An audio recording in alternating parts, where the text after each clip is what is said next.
Every athlete faces physical challenges, of course, especially those who are competing at an elite level.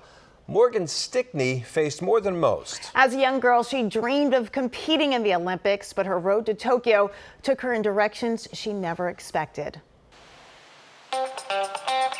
New Hampshire native Morgan Stickney feels most at home in the water. I started swimming when I was 10 years old and I sucked. Morgan's dad remembers it in gentler terms.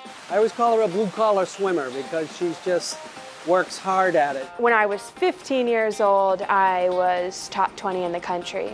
The same dedication and grit that took her from worst to world class as a kid is what has Morgan in the pool today, grinding out her first of 2 multi-hour sessions.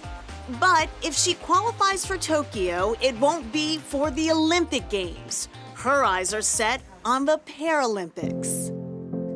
I was 20 when I lost my left leg. When did you first sense something was wrong? The pain was just so excruciating in my leg, I just couldn't even bear to walk, never mind swim. So I eventually saw a doctor and we thought it was one thing, and so we did surgeries and we kept doing surgeries, and eventually it led to infections. If you need a break from all the pain. Fed up with the cycle of pain and numbed by the constant medication, Morgan was referred here to Brigham and Women's Faulkner Hospital and Dr. Matt Carty. The main reason why she came to see me was not necessarily to be able to swim again, it was just to have a reasonable quality of life. Right when I met Dr. Carty, I knew he was the person. There was just an instant click, and we've connected really, really well. She was somebody you immediately wanted to help in any way you possibly could, and fortunately we had the tools to do that. In this case, that meant the difficult decision to amputate her left leg using a promising new procedure called a Ewing amputation. It offers her a residual limb, or a stump, that gives her more feedback, more of a sense of the body being whole again than what she would have manifest in a standard amputation. But there was still one person who wasn't convinced. Well, as a dad, it's hard to comprehend her losing her leg, voluntarily, so to speak. So I was just, doing everything I could to talk her out of it, offered her a puppy. Morgan stuck to her plan. After the amputation, her dad saw her return to her happy place for the first time in over 2 years. Caught here on video. I just hopped into the pool and I was me again. And to celebrate, she got that puppy after all.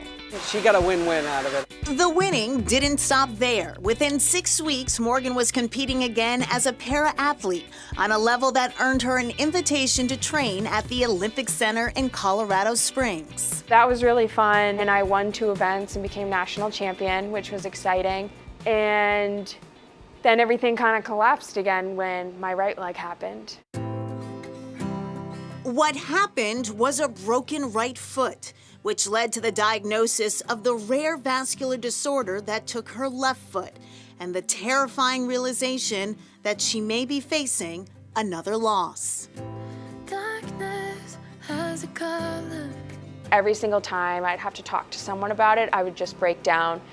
Because when you're 20, 22 years old, you can't even fathom, losing a limb, never mind both your legs. No one wants to be involved in turning somebody into a double amputee in their early 20s. But at the end of the day, there was a complete consensus that this was the right thing to do for her.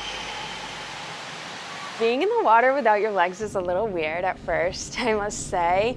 But then once you get used to it, it's so freeing. The biggest thing about being a double amputee is that everyone stares at me no matter where I am. And being in the pool, no one's staring at me and I'm just Morgan again. The smile is back. What are you most looking forward to now? It's definitely Tokyo 2021. If I went to the Olympics as an able-bodied swimmer, it would have been nice to go. But to be able to overcome everything I've overcome and then still be able to accomplish something like Tokyo would just be amazing. Incredible. And when we first met Morgan, she was still training. Since Yes. then, she did qualify for the Paralympics. Congratulations. And she is packing her bags for Tokyo. But unfortunately, her parents will not be able to join her in Tokyo due to COVID restrictions. Spectators can't attend any of the events. But Morgan is still thrilled to be competing, and she says that she is ranked #1 in the world for her event. And she says this is very exciting. You think? It's thrilling. Yeah. Absolutely. All right, go fans or no Morgan. fans, exactly. Coming up, she's dreamed of this day for her whole life.